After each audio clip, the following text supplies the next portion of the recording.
여러분 명절 잘 보내셨습니까? 네. 집사님은 배분물 맛있게 드시고 오셨습니까? 오늘 갔다 왔다는 소식을 들었습니다. 네. 하여튼 세상이 참 어수선하고 하여튼 마음이 싱숭생숭합니다. 북한이 핵을 개발해서 핵 보유국이 되면 정말 이 동북아뿐 아니라 국제 정세가 상당히 어지러워지고 또 이것으로 말하면 전쟁이 날지 모른다 그런 이야기를 참 많이 들려온 것 같습니다. 아침에 성부가 묻더라고요. 다인이가 물었나? 핵폭탄이 떨어져서 우리나라에 터지면 어떡하냐고 이런 이제 걱정을 하는 이야기를 하더라고요. 제가 뭐라 했는지 아십니까? 아주 그런데요 정말 감사한 일이다. 왜냐하면 핵폭탄이 떨어져서 우리가 죽는다 그러면 핵이 떨어지는 순간 그 순간에 고통이고 뭐고 하나도 없고 완전히 녹아버리잖아요. 시신이나 흔적도 없이 살아요. 그러면 아픔도 없이 잠깐 이렇게 눈을 감았다가 눈을 뜨는 순간에 뭐가 됩니까? 예수님 재림하는 걸 보게 된다. 믿음으로 사는 사람에게는요 국제 정서가 어떻게 돌아가든 세상이 어떻게 돌아가든 우리가 하나님과 동행하고 있는 사람에게는 그러한 문제가 어떻게 보면 굉장히 작은 문제예요. 그러니까 우리가 사소한 그런 문제에 우리가 집착해서 마음에 염려하고 불안한 것보다는 다 믿음으로 살아가는 그런 여러분과 제가 되기를 간절히 바라겠습니다. 그리고 이제 전찬이 말한 것처럼 이제 오늘 저녁 이제 마지막 예배를 드리고 내일 이제 전찬이 설교로 고별 설교를 나누고 난 이후에 이제 오남리 교회로 갑니다. 참 제가 망감이 교체가 내일 제가 설교를 안 해서 잠깐 말씀드리는데 들어올 때는 저랑 같이 구입했잖아요. 허벅지 굵은 사람이라고 사람들한테 자기 소개하면서 먼저 보내는 이 마음이 참 아쉽기도 하고 참 그렇습니다. 여러분 특별히 우리 전사님 위해서 많은 기도를 부탁드리겠습니다. 그래서 내년에 시험뿐 아니라 거기서도 정말 훌륭한 목회자로 성장할 수 있도록 여러분의 기도와 또 후원을 부탁드리겠습니다. 자, 이 혼란한 와중에 또 로마서를 통해서 여러분과 함께 믿음에 대한 중요한 것들을 배워보도록 하겠습니다. 지금 아마 인터넷으로 지금 여기 파주나 태계원 또 안양에서 이 방송을 통해서 설교를 듣고 계신 분들도 진심으로 환영합니다라는 인사를 드려야 될 것 같습니다. 끝까지 채널 돌지 마시고 끝까지 이 설교를 놓치지 않고 들어주시기 바랍니다. 특별히 뒷부분의 설교가 중요하니까요. 자, 로마서 1장 오늘 10절부터 17절까지의 내용을 여러분들과 함께 나누겠습니다. 먼저 로마서 1장 10절부터 13절 말씀을 함께 읽겠습니다. 시작. 어떻게 하든지 이제 하나님의 은혜에서 너희에게로 나아갈 좋은 길을 얻기를 구하노라.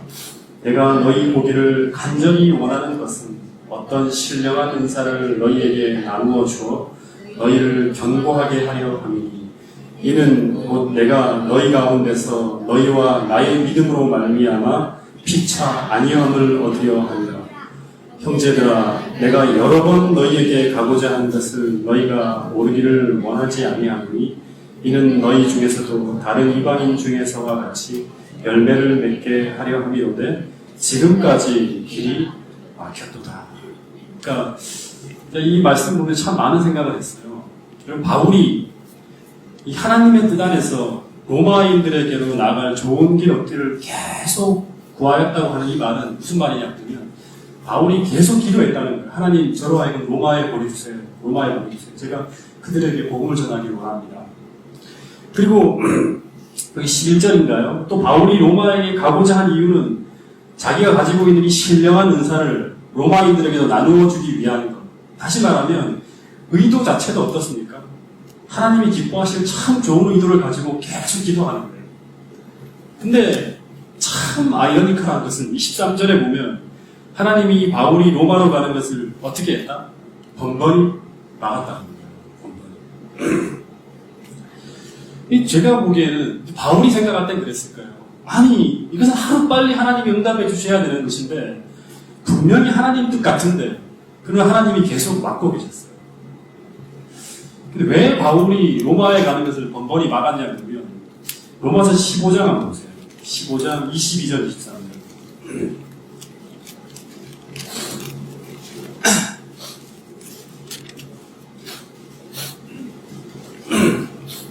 여기 보면 바울이 또 로마의 방문 계획을 또 밝히고 있는데요. 그러므로 또한 내가 너희에게 가려 했던 것이 여러 번 막혔더니 이제는 이 지방에 일할 곳이 없고 또 여러 해 전부터 언제든지 서바냐로 갈때 이 서바냐가 어디입니까? 스페인이에요. 스페인으로 갈 때 너희에게 가기를 바라고 있었더니 이는 지나가는 길에 너희를 보고 먼저 너희와 사귐으로 얼마간 기쁨을 가진 후에 너희가 그리로 보내주기를 바랍니다. 그러니까 다시 말하면 사도 바울의 3차 선교여행이 마친 후에 서바냐, 다시 말하면 그 스페인으로 나갈 계획을 세우고 그 지나가는 길에 로마를 들릴 그런 계획을 가지고 있었어요. 근데 이 편지를 보낸 후에 사도 바울이 이제 예루살렘으로 가요. 사도 바울의 역사를 봐요. 근데 스페인으로 갑니까? 가지 못해요. 유대인들에게 붙들려갖고 옥살이를 하다가 자유로운 몸이 아니라 무슨 몸으로? 옥에 갇힌 그러한 그 죄수의 몸으로 로마 감옥으로 이송되었어요. 그리고 거기서 2년간 옥살이를 한 후에 계속 기도하고 계획했던 결국 그 스페인 여행은 끝내 로마 이 바울의 생애 속에 이루어지지 못합니다. 이 역사 속에. 여기서 우리가 한번 생각을 해보게 되는 그런 대목이에요. 이 부분. 여러분 우리가 하나님의 뜻을 놓고 기도하고 그게 하나님의 뜻이라고 확신하고 있는 그것이 하나님의 뜻이 아닐 수도 있다는 거예요. 참 이게 우리의 믿음의 참 중요한 부분 중에 하나예요. 그리고 그 기도의 응답이 심지어 하나님의 뜻이라고 생각했던 그 방향과 정반대 방향으로 이 기도 응답이 이루어질 수도 있다는 거예요. 그렇지 않습니까? 이걸 우리가 알아야 돼요. 이 사도 바울의 생애를 통해. 왜냐 그러면 당시 사도 바울은요 믿음에 있어서 최첨단을 다루는 진짜 그 시대 역사의 가장 훌륭한 인물 중에 한 사람. 하나님과 교통하고 있었다. 그래서 우리가 이 사도 바울의 이 생애를 통해서 이러한 사도 바울의 경험 속에서 이러한 경험이 우리에게 이루어진다 하더라도 우리는 믿음이 흔들려서는 안 된다. 여러분 이게 바로 믿음이에요. 내가 하나님의 뜻이라고 확실하게 믿고 있던 그 계획과 그 뜻과 정반대의 방향으로 내 삶이 전개된다 하더라도 우리는 믿음을 흐트러뜨리지 말아야 합니다. 그럼 제가 이 로마서를 연구하면서 이 본문을 참 많이 생각했어요.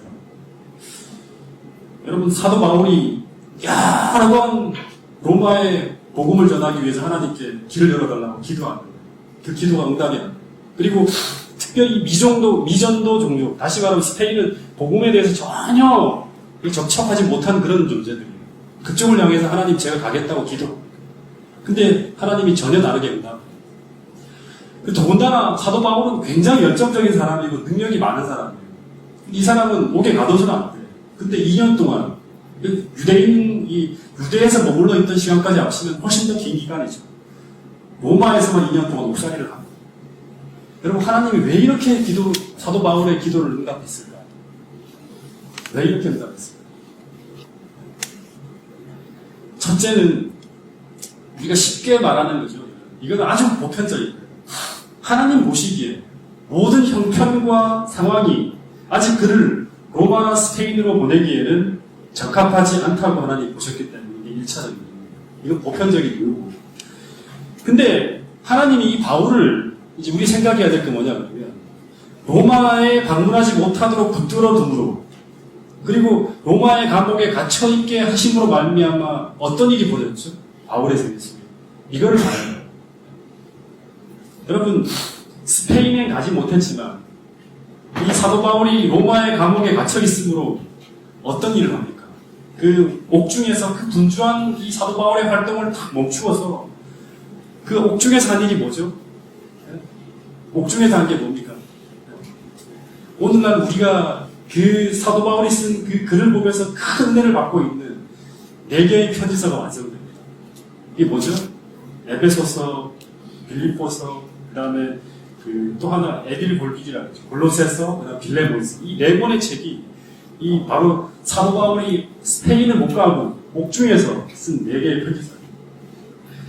그리고 또 하나 로마행이 막힘으로 사도 바울은 로마인들에게 이 고린도 교회에서 오늘 우리가 보고 있는 이 로마서라는 편지서를 씁니다. 편지서를 씁니다. 근데 이 편지는요, 바울이 다른 편지서와 다르게 바울이 전혀 얼굴을 보지 못한 사람들을 위해서 쓴 복음서예요. 예를 들면 그러면 고린도 전후서라든가 디모데 전후서라든가 갈라디아서나 이런 다른 모든 편지서는 대부분 많은 이들이 전부 사도 바울을 통해서 복음을 접한 사람이에요. 근데 이 로마서만은 전혀 사도 바울과 만난 적이 없는 사람을 향해서 사도 바울이 이 편지서를 쓰는 거예요. 그러니까 바울은 처음 대면하는 사람들을 만난 것처럼 아주 복음을 자세히 설명하면서 이 글을 씁니다. 그러니까 보통 우리가 이 동작 중앙교인들에게 제가 어떤 이런 복음서를 쓴다 그러면 제가 여러 번 설명했던 부분들은 생략을 하고 쓰겠죠. 근데 그게 아니라 처음 대면한 사람에게 쓰는 것처럼 그렇게 복음을 써요. 그래서 이 후대 이 마르틴 루터가 이 로마서를 뭐라고 얘기했냐 그러면 모든 복음서 중에서 가장 분명한 복음이 담겨있는 책이라고까지 그렇게 불렀어요.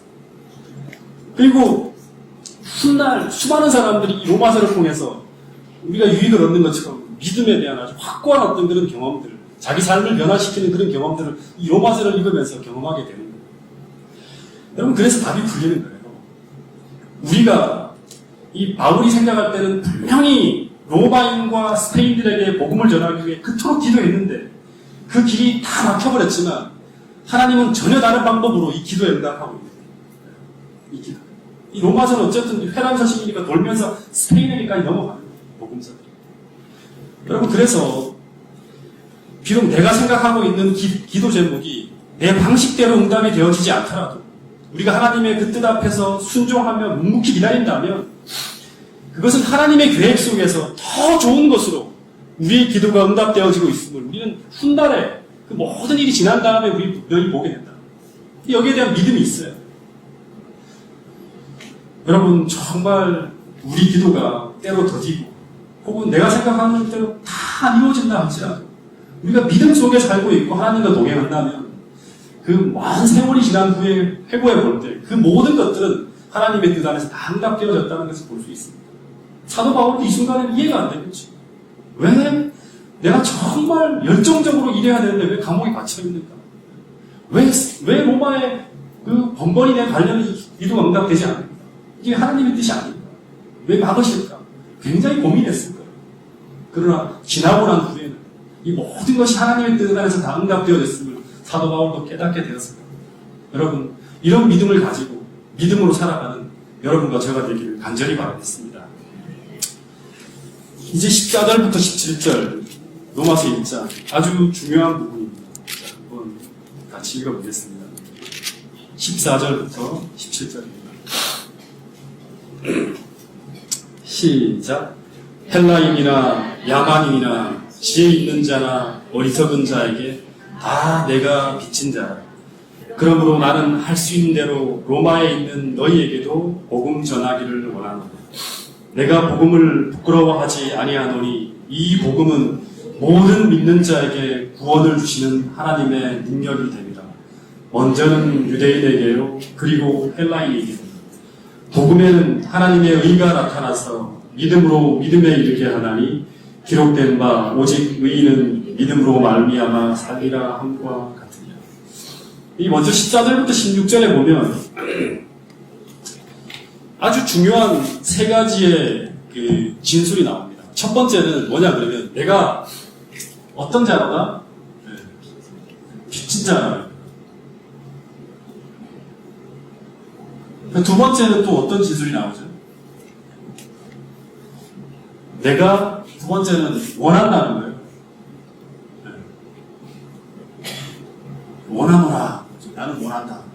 세 번째는 뭐예요? 부끄러워하지 않는다는 거예요. 내가 부끄러워하지 않는다.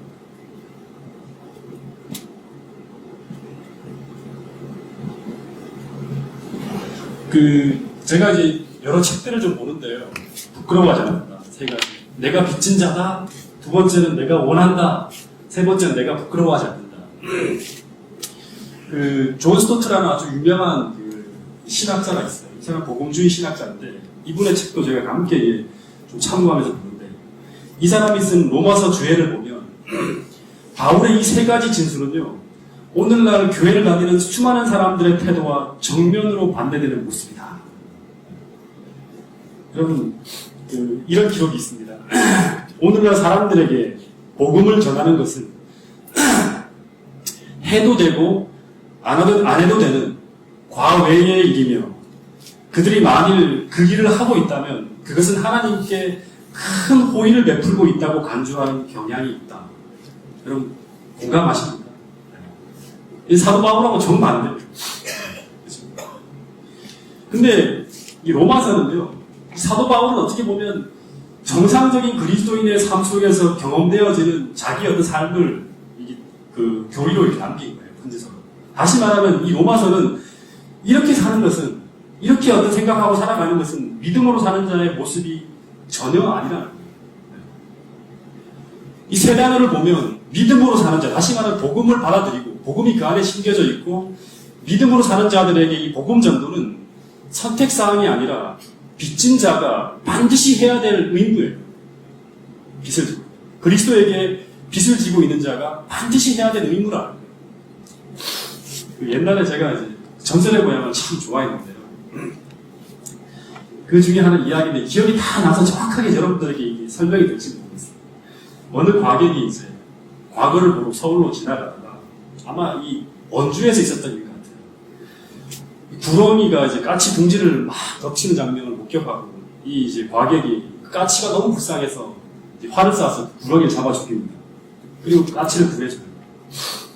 그리고 나서 이 과객이 이제 그날 밤에 이제 막 서울로 가다가 길을 잃고 산중에 헤매다가 어느 초가집을 발견하고 이제 그 집에 딱 들어가는데 일어나 하니까 왜 하얀 소복을 입은 예쁜 여자가 이제 이 가객을 맞이하는. 근데 참 내가 여유 있는 사람인 걸 알지만 그래도 제가 이 밤에 어디 갈 데가 없으니까 하룻밤만 좀 유하게 해달라 그래가지고 사정을 해서 이제 거기서 밥을 얻어먹고 맛있게 지어주는 밥을 얻어먹고 자려고 하는데 갑자기 밤에 그 이쁜 아가씨가 뭐로 변합니까? 구렁이로 변해갖고 이제 이 사람을 묶고 난 다음에 죽이려고 막. 근데 이제 이 가격이 살려달라고, 나는 이제 그 부모님을 혼자 모시고 사는 사람이 절대 죽어서는 안 된다. 제발 내가 과거 시험을 보고 올 수 있게 해달라고, 난 살려달라고 막 그랬더니 이 구렁이가 하는 말이, 너가 내 남편을 죽인 원수다. 그러면서 죽일 수밖에 없는데 만약에 네가 정말 그 살려가면 이 조건에 응하면 된다 하면서 하는 얘기가 뭐냐면, 여기서 활을 3발을 쏴갖고 여기 아마 원주에 있는 어느 절인가 봐요. 그 절인데 그 절에 있는 종을 3번을 땡땡 맞추면, 소리가 나면 너를 풀어줄 것이고, 그렇지 않으면 너는 여기서 내 남편을 죽인 벌로 죽어야 된다. 그래서 이 나그네가 죽기 살기로 있는 힘을 다해서 활을 땡겨갖고 쏘잖아요. 보이지도 않잖아요, 밤에. 쏘는데 한 번 표정을 감을 잡아서 탁 쏘는데 땡 소리가 나요. 또 쐈는데 또 소리가 나요. 3발을 맞추고 난 다음에 이제 결국 구렁이가 풀어줍니다. 근데 하도 신기해하고 아침에 날이 밝은 다음에 길을 따라 가보니까 화살은 중간에 다 떨어져 있는 거죠. 그리고 그 종 앞에는 누가 죽어 있습니까? 까치가 3마리가 머리를 피를 죽어 있는 모습을 보게 됩니다. 여러분, 이 까치가 자신의 생명을 구해준 그 은혜를 믿지 못해. 다시 말하면 생명을 빚진 자라는, 이건 뭐 어떻게 보면 이게 이제 동물 얘기니까 빚진 자라는 의식은 없겠지만 이 은혜를 믿지 못해갖고 그 과객을 따라다니다가 결국 이 과객의 생명이 위기에 처했을 때 이 과객의 생명을 구하기 위해 자기의 생명을 바치는 모습을 이렇게 나타내는 거죠. 은혜를 갚는. 한 미천한 미물이 날지라도 자기의 생명의 은혜를 갚는다. 근데 전설의 고향 이야기지만 마찬가지로 모든 그리스도인들은 예수님에게 생명을 빚진 자예요. 그렇지 않습니까? 네. 무슨 내가 생명을 빚졌어 하는 표정입니다. 네. 여러분, 우리가 늘 어떻게 보면 이게 하도 많이 들어서 우리의 마음에 전혀 자극이 안 될지도 몰라요. 우리가 아무런 공로 없이 우리가 용서받고 구원을 받은 것은 그리스도의 그 엄청난, 지난번에 십자가 얘기 다 했잖아요. 누가 보면 엄청난 고난의 어떤 그런 예수님의 죽음의 그 대가를 통해서 하나님이 우리에게 의롭다는 선언을 하시는 거예요. 그죠? 그래서 이 큰 은혜를 인식하는 자라면, 이 큰 은혜를 자기 가슴 속에 인식하고 있는 사람이라면, 그들은 사도 바울처럼 그리스도께서 당신의 생명을 희생하기까지 살리려 한 이 세상 모든 사람들에게 복음의 빛을 나누어줘야 한다는 큰 책임감을 가지고 있다는 거예요. 이 그거를 이렇게 표현한 거예요. 정상적인 그리스도인이라면 이 의식이 살아있다는 거예요. 여러분, 우리에게 주어진 이 복음의 빛은요, 우리만 구원받으라고 주신 것이 절대 아닙니다. 이것은 다른 사람에게 반드시 나누어줘야 할 다른 사람에 대한 빛이에요. 사도 바울이 말한 것처럼 나는 헬라인이나 유대인이나 모든 사람들에게 빚진 자라는 거예요. 이거를 나누어야 돼요. 안 나누면 안 된다는 이런 어떤 그런 마음이 있었기 때문에 그런 스페인어로도 가려고 계속 이 복음을 빛이 전해지지 않은 종족들에게 나가려고 했습니다. 여러분, 그뿐 아니라 이 사도 바울이 뭐라 그러니까 나는 원하다. 의무감에서 어쩔 수 없이 맨날 전도하러 나가라 그러니까 마지못해서 얼굴 찌푸리고 앉아서 하는 게 아니라 정상적인 그리스도인은 이 복음에 대한 의무감이 단순한 의무감이 아니라 스스로 원한다는 거예요. 이 복음의 감격이, 다시 말하면 복음에 대한 이해가 우리가 부족하기 때문에 이런 현상이 나타나는 거예요. 여러분, 사도 바울은 이 복음을 자기 가슴 속에만 이렇게 묻어두기에는 너무너무 견딜 수 없었어요. 너무너무 어려워서 계속 어떻게든 이걸 전하려고 했습니다. 여러분, 이 세 가지 진술을 통해서 우리 신앙을 점검해야 합니다. 여러분, 오늘 우리에게 이 사도 바울의 이 세 가지의 진술이 너무 낯설게 느껴진다면 그것은 두 가지 중에 하나예요. 첫 번째는 우리에게 이 복음이 제대로 심어지지 않았거나 또는 우리의 믿음이, 우리의 신앙에 무엇인가 문제가 생겼다는 거예요. 여러분, 이것이 행복하지 않으면 사도 바울처럼 원하는 것, 그 다음에 정말 이런 의식들 속에서 우리가 살아가지 못한다 그러면 우리는 이 신앙생활하기 그렇게 기쁘지 않습니다.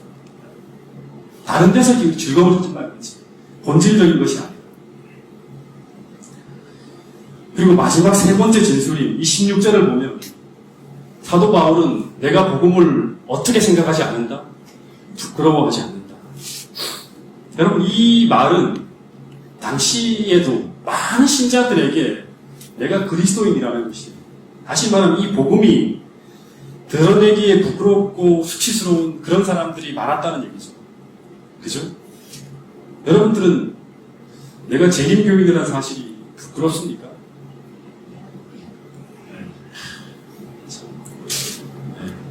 부끄럽지 않습니까? 자랑스럽습니까? 오른쪽을 믿어야 되지. 여러분, 왜 우리에게 복음이 부끄러울까요? 왜?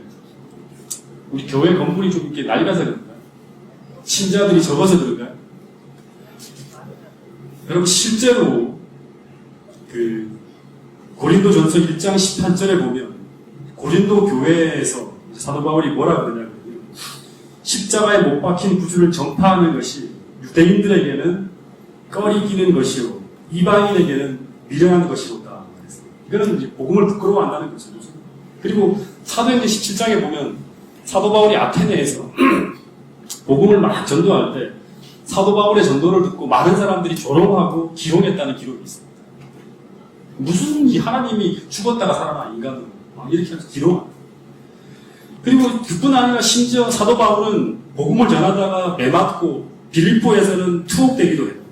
그러니까 사도 바울이 전하는 복음 전하는 것이나 오늘은 우리가 복음을 전하는 것이나 복음을 전파하는 데 있어서 장애나 문제는 똑같이 존재했다는 거예요. 그 시대의 차이는 있지만 여러분, 우리도 이 복음을 전할 때 내가 이제 그리스도인이라고 하는 거지, 요즘에 이제 우리 교회 안에서 복음 전파하는 사람들이 되게 많습니다. 열심히 하는 분들이 많아요. 방문하다. 근데 똑같이 이 복음을 전할 때 놀림과 조롱과 심지어는 이제 사도 바울처럼 잘못하면 이렇게 위험에 처할 수도 있습니다. 내가 재림교인이라는 걸 밝히면서 이렇게 할 때 여러 가지 불이익을 당할 수도 있습니다. 그러나 그럼에도 불구하고 바울이 복음을 전하기를 원했다. 이런 장애에도 불구하고 숨기는 것이 아니라 계속 끝없이 드러내고 전파하기 원했다는 거예요. 게다가 그는 복음을 부끄러워하기는커녕 자랑했어요. 난 이거밖에 자랑할 게 없다는 것이지. 왜 그렇게 했을까? 왜 그렇게 했을까? 그 대답이 바로 뭐냐 그러면 이 로마서 1장 16절이에요. 로마서 1장 16절은 그 질문에 대한 아주 선명한 대답을 주고 있어요. 16절을 다시 한번 읽어볼까요? 로마서 1장 16절. 자, 큰 소리로 읽어보겠습니다. 시작. 내가 복음을 부끄러워하지 아니하노니 이 복음은 모든 믿는 자에게 구원을 주시는 하나님의 이제 여기 다들 부끄러워하지 않는 가장 큰 이유 중에 하나는 뭐냐면 이 능력이에요. 능력.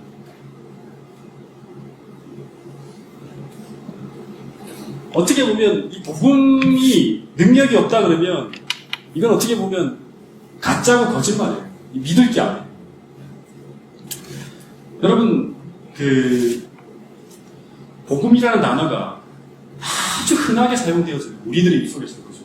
근데 이 단어 속에 담긴 어떤 컨텐츠라고 할 수 있겠지. 이 단어 속에 담겨있는 이 내용은 얼마나 놀라운 것인지 이 복음이 떨어지는 곳마다 온 세상이 변화되어지는 놀라운 능력이 나타난다는 게 사도 바울의 진술이에요. 그러니까 이 능력이라는 단어가 여러분 많이 들었을 거예요. 이 원어로 헬라어 원어로 뭐라 그럽니까? 이 능력이라는 단어가 뭐죠? 헬라어 원어로. 네? 전도사님이 지난번에 한번 설교할 때 썼던 것 같은데 네. 두나미스 들어보셨습니까? 두나미스 원어로. 이 두나미스라는 단어에서 뭐가 나오냐 그러면 이 폭탄이라는 다이나마이트라는 단어가 나왔다는 거예요. 두나미스. 그러니까 이 말은 이 복음이라는 것에는 항상 하나님의 능력이 그냥 능력이 아닙니다. 하나님이 주시는 이 파워가 능력이 동반된다는 거예요. 복음에는. 그래서 이 바울이 복음을 부끄러워하지 않는 가장 정확한 이유는 이 복음이 하나님의 능력으로 그가 행하는 사역을 항상 뒷받침하고 있었다는 거예요. 이게 그로 하여금 이 복음을 자랑하고 알리고 사람들에게 제시하는, 자랑하면서 이렇게 알릴 수 있는 가장 중요한 어떤 그런 이유가 되는 거예요. 어떤 사람이 자신의 아버지가, 자기 백그라운드가, 자기 아버지가 부자라고 늘 말하는데, 근데 그 사람이 전혀 그런 풍요로움을 경험하고 있지 못하다 그러면 그 사람은 그 사실을 부끄러워할 거예요. 감출 거예요. 자기 신분. 여러분, 복음을 자랑할 수 있는 사람은요, 확실한 자기 체험을 가지고 있는 사람이에요. 확실한. 어쩌면 그 사람은 이 하나님의 능력을, 이 복음의 능력을 경험했던 사람도 아니고, 앞으로 경험할 사람도 아니고, 지금 현장에서, 현재의 삶 속에서 계속 그 복음의 능력을 직접 경험하고 있는 중인 사람, 다시 말하면 진행형인 사람이 가장 뜨겁게 복음을 자랑할 수 있어요. 내가 바로 전에, 내가 어떤 그런 이 중병에 들었는데, 내가 하나님의 능력으로 내가 이 모든 것이 해결되었다. 그럼 이 사람이 그 입을 다물고 있을 겁니까? 그 사람이 그래도 하나님의 능력을 부끄러워할까요? 그렇지 않겠죠. 여러분, 근데 제가 이 본문을 보면서 사도 바울이 당시에 마찬가지로 이 로마서를 쓰고 있는 당시에 바로 직전에 그는 엄청난 복음의 능력을 경험했어요. 이 사도행전 19장에 보면 아주 유명한 이제 바울이 그토록 원했던 에베소에서 이제 들어갑니다. 에베소의 복음 전도를 들어갑니다. 근데 이 에베소에는 그 아르테미스 여신이라는 이제 아주 유명한 신상을 숭배하는 그런 이제 중심지 에베소가. 그래서 이 신상 숭배가 얼마나 유명했는지 인근 각처에서 이 아르테미스 이 여신을 숭배하려고 수많은 사람들이 몰려들었어요. 그래서 이 지역 상인들이, 사람들이 이제 이 신상이 여기만 있으니까 신상 숭배를 하고 난 다음 자기 집으로 돌아가서도 여전히 이 신의 그 어떤 공력을 자기들이 의지하기 위해서 이런 조그만 미니어처럼 작은 어떤 신상을 조각해서 사람들이 판매하는 상인들이 엄청나게 많았는가 봐요. 그걸 먹고 사는 사람 되게 많았어요. 근데 바울이 이제 고린도 교회에서 3개월을 머물기 바로 직전, 다시 말하면 로마서를 바로 쓰기 직전에 이 에베소 교회에 혈혈양신으로 뛰어들어갑니다. 그리고 복음을 가지고 석 달 동안 회당과 그리고 그 유명한 요즘에 막 출판사도 있죠. 이 두란노라는 서원에서 날마다 강론을 하는데 군중들이 모이기 시작합니다. 사람들이. 그 내용을 잠깐 한번 볼게요. 사도행전 19장 바로 앞입니다. 19장 20절은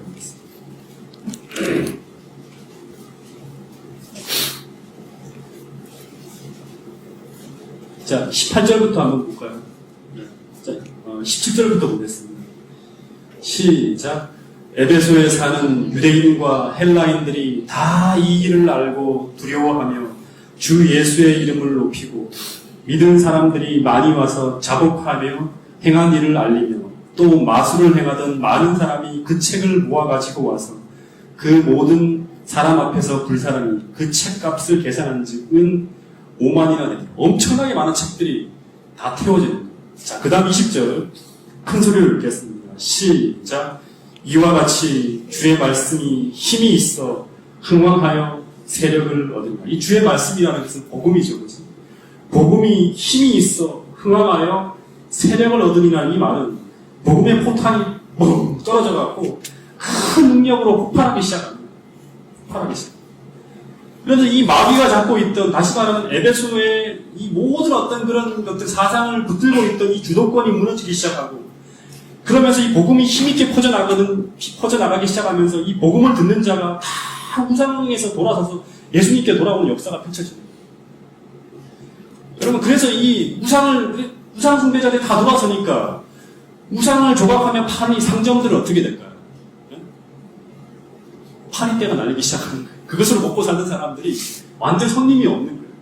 그 결과 이 은장색들이 들고 일어난 것이 바로 뭐냐 그러면 그 유명한 사도행전 19장의 은장색 폭동 사건이에요.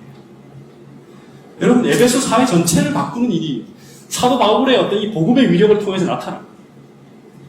여러분, 이 말씀을 볼 때마다 참 제 가슴이 답답합니다. 저도 이 동작 지역의 사회를 이렇게 복음으로 완전히 바꿔버리는 이런 역사가, 이 놀라운 역사가 이 동작 중앙교회 성도들을 통해서 이루어지는 그런 놀라운 역사를 한번 보게 되기를 간절히 바랍니다. 이럴 때 아멘 소리가 크게 나오면 그 다음 내용이 아주 힘있게 나갈 텐데. 여러분, 우리가 볼 때처럼 다 들고 일어나 나가면 이 사회가 변화될까요? 수많은 사람들이 다 이 교회로 들어올까요? 여러분, 안 됩니다. 절대 안 돼요. 여러분, 우리가 전도지를 들고 수도 없이 돌려보지만 안 되잖아요. 그죠? 뭐 제가 지난번 작년인가 재작년에 전도지 한번 이렇게 하자 그러니까 집사님들이 벌써 수십 년 동안 이 상도도 꼭대기부터 시작해서 계속 뿌렸대요. 그래도 뭐 거의 소득이 없다는 거예요. 다 빠지면 안 된다는 거예요. 여러분, 근데 왜 우리는 안 되고 사도 바울은 됐을까요? 이게 또 하나의 제 질문이에요. 제가 고민하는 부분 중에 하나예요. 왜 사도 바울은 됐는데 우리는 안 될까? 문제는요, 첫 번째는 이거 같아요. 오늘 우리가 로마서를 공부해야 되는 이유가 바로 이거예요. 우리 안에는 이 사도 바울이 이해하는 것처럼, 그리고 사도 바울이 경험하는 것처럼 그 순수한 복음이 우리 안에 심어져 있지 않다는 거예요. 사도 바울의 안에는 심어져 있고 우리에게는 없는 거예요. 이 가장 큰 차이예요. 본질적인 차이입니다. 그러니까 이게 심어져 있으면 이 세 가지의 어떤 그런 마음이 불붙기 시작하면서 우리로 하여금 성령이 주도권을 행사하는, 다시 말하면 예수님이 주인 되시는 그 삶으로 우리 방향이 확 움직여가는 거예요. 성령이 쓸 수 있는. 여러분, 그냥 복음이 아니라 로마서를 통해서 비춰지는 그 바울이 이해했던 그 생명에 있는 그 복음이 우리 안에 심어지게 되어서 그 거룩한 복음의 심지에 만약 하나님이 사도 바울에게 붙였던 그 성령의 불을 우리에게도 붙여주신다 그러면 그 불이 붙는 복음을 가지고 나갈 때 사도 바울처럼 세상을 진동시키는 일이 우리 삶을 통해서 이루어진다는 거예요. 그게 로마서가 우리에게 가르쳐주는 굉장히 중요한 하나의 메시지입니다. 여러분, 복음은 오늘 얘기하지만 이 능력이 수반된다는 거예요. 이 능력은 두나미스, 정말 다이나마이트 같은 폭발력이 있다는 거예요. 그래서 이 복음에 불이 붙으면 반드시 폭발하게 돼 있어요. 하나님이 주시는 이 우리의 순수한 복음이 정말 우리 안에 내재되어 있는데 거기에 하나님이 불을 붙여주시면 반드시 폭발하게 돼 있어요.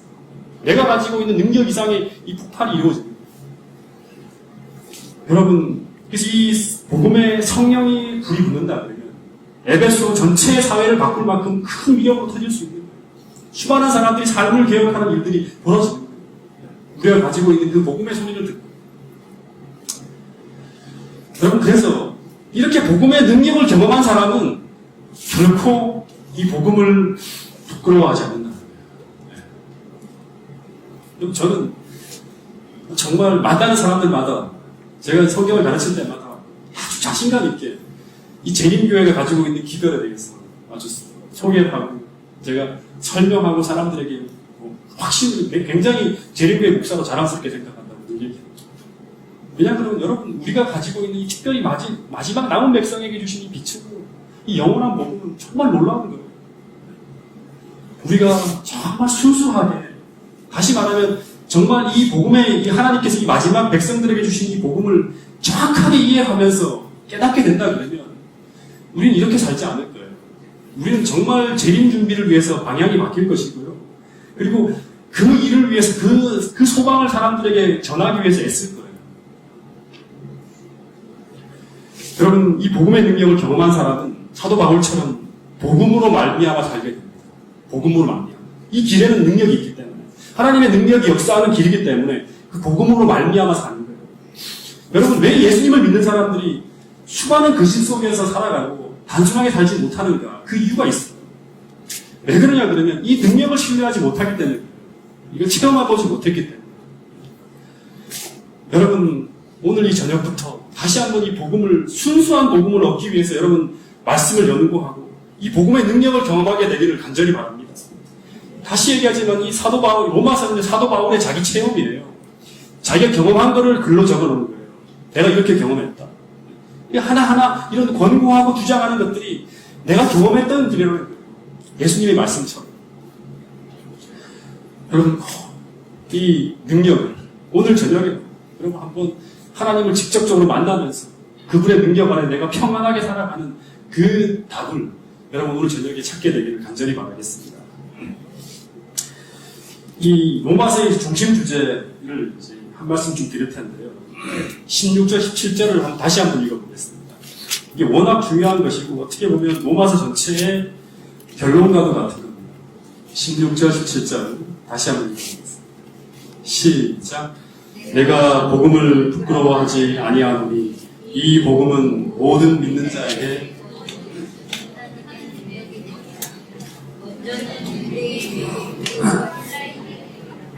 네.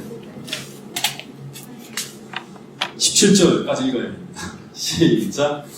복음에는 하나님의 의가 나타나서 믿음으로 믿음에 이르게 하나니 기록된 바 오직 의인은 믿음으로 살리하며 살리라 함과 같으니라. 자, 여기 복음에는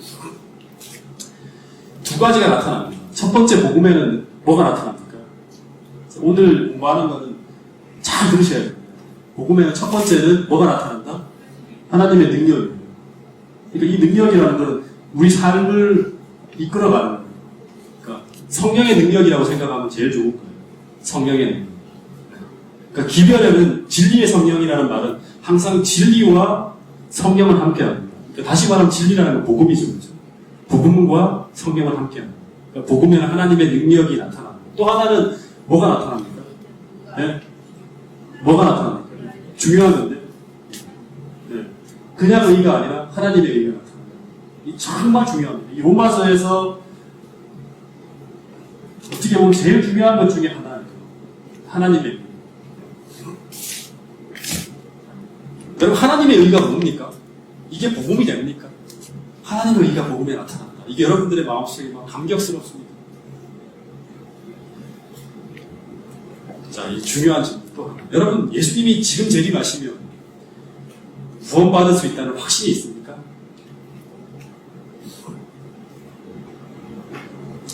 오늘 아침에 제가 로마서를 준비하면서 아침에 말씀 묵상하는 시간에 우리 식구들한테 물었어요.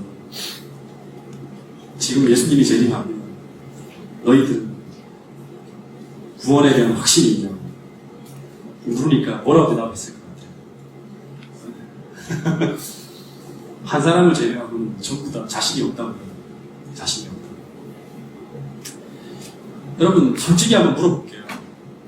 저는 이 로마서부터 시작해서 구원에 대한 문제는 아주 진짜 오랫동안 제가 씨름하고 확실하게 제가 결론 지을 때, 이 소리 저 소리 하도 많아갖고 확실하게 결론 지을 때까지 여러 번 읽고 연구하고 해서 얻은 그런 결론들입니다. 여러분, 우리가 얼마큼 선해야 예수님이 재림하는 순간에 우리가 설 수 있을까요? 얼마큼 선해요?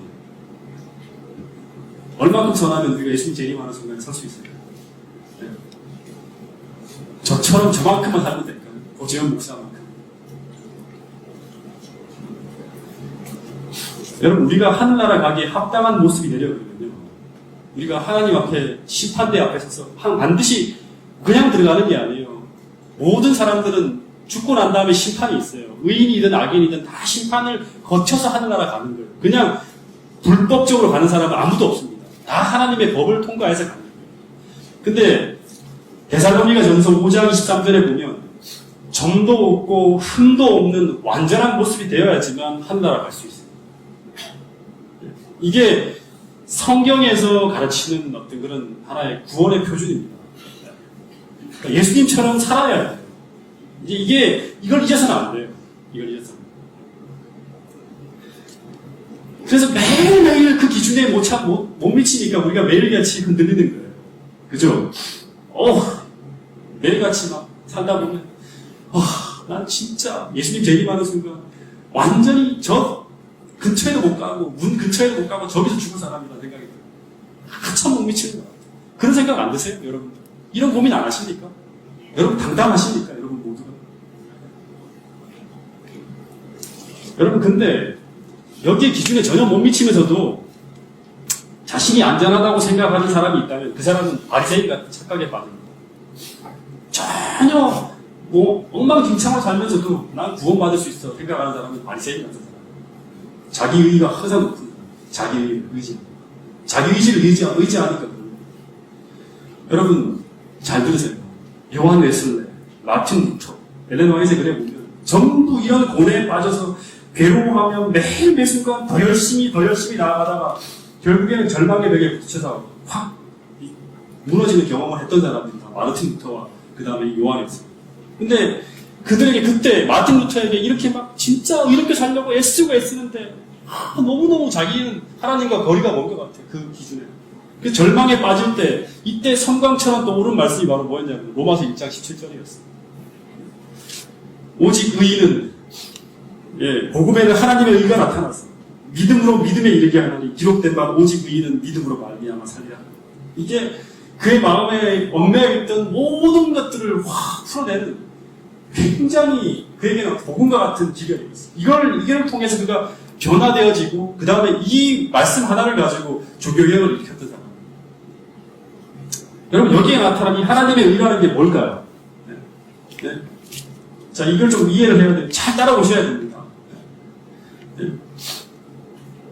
이 하나님의 의가 뭐길래 이게 그 사람에게 복음이 되었을까요?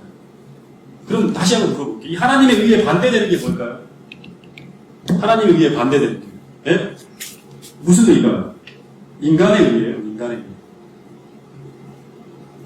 또는 나의 의. 이 하나님의 의에 반대되는 게 인간의 의, 나의 의.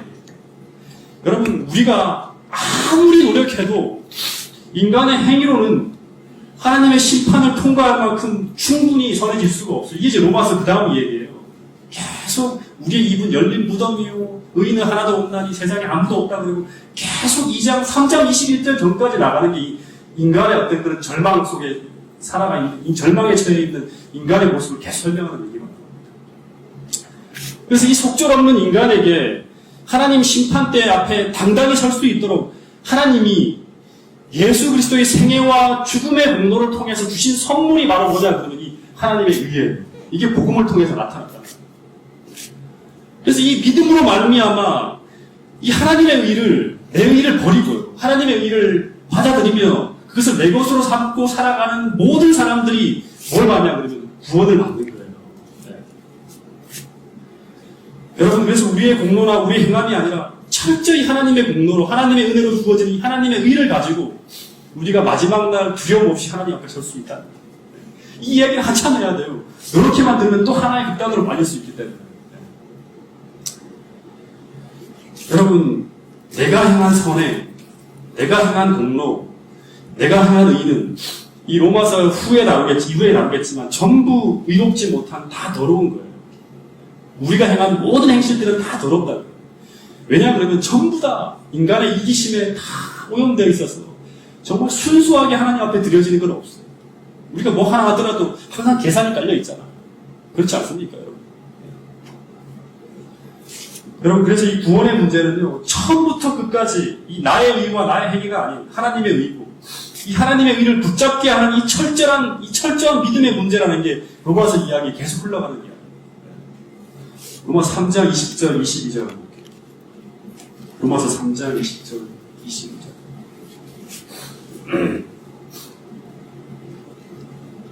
같이 읽어보겠습니다. 시작.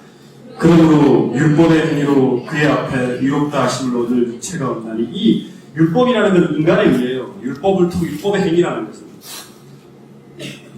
율법으로 죄를 깨달음이라. 이제는 율법 외에 하나님의 한 의가 나타났으니 나오죠, 그죠? 율법과 선지자들에게 증거를 받은 것이라. 곧 예수 그리스도를 믿음으로 말미암아 모든 믿는 자에게 미치는 하나님의 의니 차별이 없느니라. 이거를 우리가 이게 복음으로 우리에게 받아들여야 돼요.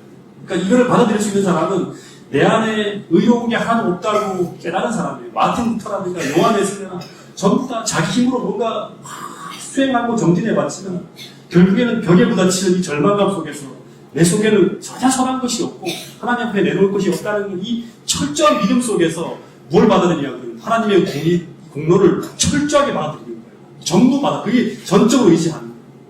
그렇게 살아가는 사람이 믿음으로 말미암아 살아갈 수 있는 이 기반을 옵니다. 내가 죄인이라는 것, 내가 정말 죄되다는 것을 하나님 앞에서 철저하게 경험하는 사람. 그래서 침대 왕이 먼저 오고 난 다음에 그 다음에 예수님이 오시는 이유가 바로 그거예요. 이 마음판에 이게 기초가 놓여지지 않으면 복음이 복음으로 들어오지 않아요. 예수님이 필요 없기 때문에. 어저께 이제 그 아내와 산책을 할 때 좀 같이 이렇게 산책을 하면서 신효 수장님한테 같이 나오라고 이렇게 전화도 하고 있는데 저녁에 이제 산책을 하면서 이제 같이 동행을 할 때 제 안사람이 저한테 이런 말을 하더라고요. 늘 하는 말이에요. 자신은 정말 너무나 악한 자기의 모습을 보면서 너무나 깊은 좌절감에 빠진다. 이 이야기 매일매일 제게 반복돼요. 매일매일. 솔직히 말하면, 이건 이제 제가 솔직히 말씀드리면, 저보다 훨씬 더 깨끗한 양식을 가지고 있고, 저보다 훨씬 더 올바른 삶을 살려고 애쓰는 사람이 바로 저보다는, 저하고 비교했을 때 저 사람이거든요. 근데 늘 날마다 양심의 가책으로 힘들어요. 말씀을 볼 때마다. 아이들 대하는 거나, 그 다음에 여러 가지 어떤 것을 계속 갈등하는 거예요. 여러분, 왜 그럴까요? 왜 매일같이 말씀 묵상을 하고 보고 하는데도 왜 계속 이런 갈등이 벌어질까요? 네? 네? 여기 중요한 요 얘기만 하고 좀 마칠게요. 왜 갈등이 벌어질까요? 왜 계속 말씀을 보면서 말씀들을 하려고 애쓰는데 내가 정말 절망적인 죄인이다. 너무너무 이런 어떤 죄책감이 계속 오고 왜 그럴까요? 답이 이거예요. 나를 바라보니까. 나를 바라보니까. 이 로마서의 핵심은 바로 뭐냐? 그러면 이 결론이 히브리 12장 2절 말씀이에요. 여러분, 나를 바라보고 있으면 언제나 답은 인간의 의를 내가 하고 있는 삶의 모습을 바라보고 구원받을 사람은 아무도 없어요. 저도 마찬가지예요. 순간순간마다 제가 제 자신을 바라볼 때마다 어떻게 보면 나도 구원받을 수 없는 사람이에요. 제가 내 자신을 바라보면. 여러분, 믿음으로 사는 사람은 나를 바라보며 사는 사람이 아니라 하나님의 의, 우리에게 제공되어진 하나님의 의예요. 이 하나님의 의, 다시 말하면 예수 그리스도를 바라보며 살아가는 사람이에요. 믿음으로 사는 사람. 이게 나를 바라보면 우리 속절 없어요. 그냥 추락하는 거예요. 네. 그대로 베드로가 예수님을 바라보고 갈 때는 그 하나님의 복음의 능력 속에서 계속 걸어가 무리를 걷는 그 기적을 경험해 봤지만 자기를 바라보는 순간 어떻게 됩니까? 물속에 빠지잖아요.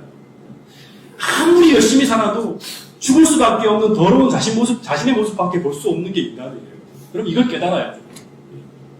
이거를 깨닫지 못하면 계속 우리는 롤러코스터를 타는 거예요. 올라갔다 내려갔다 올라갔다 내려갔다 계속 조금만 되면 열심을 내면 잘 사는 것 같은데 내 본 모습을 또 보면 또 추락하는 거예요. 그러니까 이게 그게 계속 흔들리는 거예요. 여러분, 그래서 사단이 나의 연약함을 공격하면서 나로 하여금 그리스도를 붙든 믿음의 손을 놓게 만들려고 계속 공격할 때마다 우리는 나를 위해 제공하신 이 주님의 십자가의 공로와 그분의 대속의 은혜를 주장하면서 믿음으로 왔어야 돼요. 내가 이렇게 모습밖에 안 되지만 내가 정말 연약해서 넘어졌지만 나는 그분의 십자가의 공로를 의지하고 그분의 대속의 은혜를 주장하면서 나는 하나님의 아들이다. 회개하며 나가는 거예요. 이게 믿음으로 사는 사람들의 모습이에요. 7번 넘어져도 계속 우리가 주장하며 나가요. 근데 끝없이 죄를 짓게 되면 계속 반복하게 되면 이 붙드는 믿음은 분명히 약해지는 게 확실해요. 여러분, 다시 말하면 하나님이 나를 심판하실 때 이 믿음으로 하나님이 주신 이 하나님의 의, 다시 말하면 하나님의 의의 옷을 입고 있는 사람은요, 우리 마지막 때 이 재림의 순간에 어린 양이 우리 잔치에 들어갈 때 전부 다 뭘 입어야 돼요? 하나님이 주신 깨끗하고 빛나는 세마포 옷을 입고 가잖아요. 이게 바로 뭐냐? 갈라디아서 3장 26절에 예수 그리스도로 못 입는 거예요.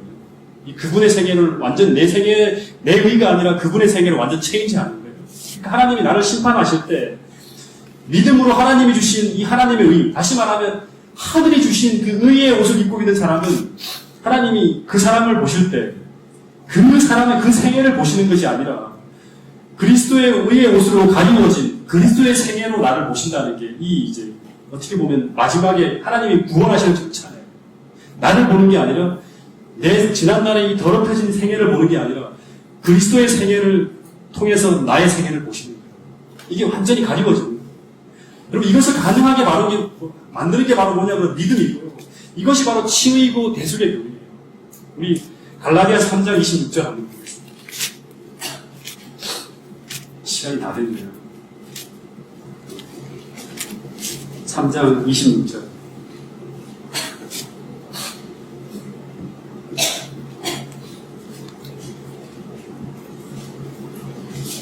자, 같이 읽어보겠습니다. 시작.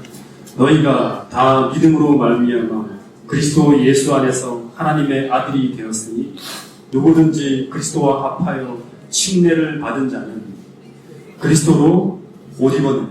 이 그리스도로 옷 입은 사람, 다시 말하면 하늘의 의, 하늘의 의를 의지해 살아가는 사람이에요.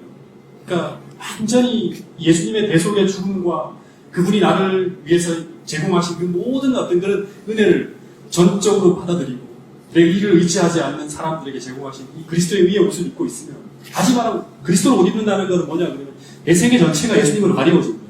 하나님 보실 때. 이렇게 될 수 있는 법적인 공효가, 효력이 나타나려면 뭐가 돼야 되냐 그러면 더 이상 내 인생의 주인이 내가 아니라 누가 돼야 돼요? 그리스도가 나의 주인이 돼야 돼요. 이게 바로 뭐냐면 믿음이에요. 믿음으로 가능해지는 거예요. 주님, 더 이상 이제 내 인생의 주인이 내가 아니라 그리스도가 되도록 하겠습니다. 주님, 저를 인도해 주세요. 그 인도하심을 따라 살아가겠습니다. 다시 말하면 말씀을 따라 순종하며 살겠습니다라고 고백하는 거예요. 비록 넘어진다 하더라도 내 인생의 주권이 내게 있는 게 아니라 하나님에게 넘겨져야 돼요. 이게 바로 뭐냐면 믿음으로 가능한 거예요. 그래서 그리스도와 함께 죽은 사람은, 침례 받은 사람은 그리스도로 옷 입었다는 거예요. 다시 말하면 주권이 체인지된 사람은 그리스도로 옷 입게 되고, 하나님은 나를 모르시는 것이 아니라 나를 볼 때 그리스도로 보신다는 거예요. 그래서 내 생애를 가지고 우리가 구원받는 게 아니라 이렇게 되어진 믿음을 가지고, 이렇게 되어진 상태를 가지고 하나님은 나를 완전하게 보시는 거예요. 나를 통해서 그리스도를 보시는 거예요. 나를 보는 게 아니라. 여러분, 그래서 구원이나 의는 선하게 되는 데서나 아주 선하게 막 노력하는 거나 이런 데서 오지 않고 이 구원하는 복음의 능력을 믿는 믿음에서 오는 거예요. 여러분, 이건 철저하게 믿으셔야 돼요. 처음부터 끝까지 구원의 문제는 이 믿음의 문제예요. 믿음의 문제. 이 싸움을 싸우는 거예요. 여러분, 그래서 믿음으로 말미암아 믿음으로 이렇게 자기 인생이 바뀌어진, 다시 말하면 하나님의 의를 못 입고 있는 사람들은 어떤 세계를 가냐 그러면 더 이상 내 인생의 주인이 내가 아니잖아요. 이거를 얘기하는 게 1장 17절에 오직 의인은 뭐로 산다? 믿음으로 말미암아 산다는 거잖아요. 이 말을 좀 쉽게 풀면 갈라디아서 2장 20절의 말씀이에요. 요 얘기만 하고 정리하겠습니다. 그럼 믿음으로 산다는 것은, 그것은 이제 더 이상 내가 나의 개인의 삶의 주인이 아니라 그리스도가 나의 삶의 주인이 되어서 이제 나는 그리스도와 함께 십자가에 어떻게 되냐? 못 박혀 죽는 거예요. 다시 말하면 2000년 전에 예수님의 그 죽음이, 그 죽음 속에 나도 함께 죽는 거예요. 죽음을 경험하는 거예요. 그리고 그 다음에는 누가 사는 거예요? 내 안에. 이 갈라디아 2장 20절에 보면 예수님이 내 안에 살아서 내 안에 살면서 내가 원하는 그런 인생이 아니라 주님이 나를 통해서 이루시고자 하시는 그 삶의 역사가 이루어지는 게 바로 뭐냐 그러면 믿음으로 말미암아 사는 삶의 역사예요. 그러면 더 이상 내 인생의 역사가 쓰여지는 게 아니라 하나님이 원하시는 역사가 쓰여지는 거예요. 여러분, 정말 오늘 돌아가셔서 이제 다음 화요일날, 금요일날 계속 믿음에 관한 이야기를 계속 할 텐데요. 믿음 안에 의에 대한 이야기를 할 텐데요. 여러분, 이 삶에 대한 부분들을 여러분 가볍게 생각하지 마시기 바랍니다. 어떻게 보면 굉장히 단순한 것인데요. 이 경험을 하는 사람이 참 드물어요. 믿음으로 말미암아 의에 대한 것들을 굉장히 흔하게 얘기하고 있지만 이 경험을 살아가는 사람이 참 드물다. 왜냐 그러면 이 항상 우리는 이 로마서를 통해서 분명히 가르쳐주는 그 이야기대로 우리가 복음을 이해하는 것이 아니라 여러 가지 다른 이설과 이런 것들을 통해 들으면서 내 구원에 대한 어떤 그런 위치에 대한 것들을 철저하게 점검하고 사는 사람들이 되게 드물어요. 여러분 이번 이 기회를 통해서 믿음으로 말미암는 의의 본질이 무엇인지, 어떻게 경험하는 것인지, 어떻게 사도 바울의 세계가 가능했는지에 대한 모든 비밀들을 이번 기회에 함께 꼭 깨닫게 되기를 간절히 바라겠습니다.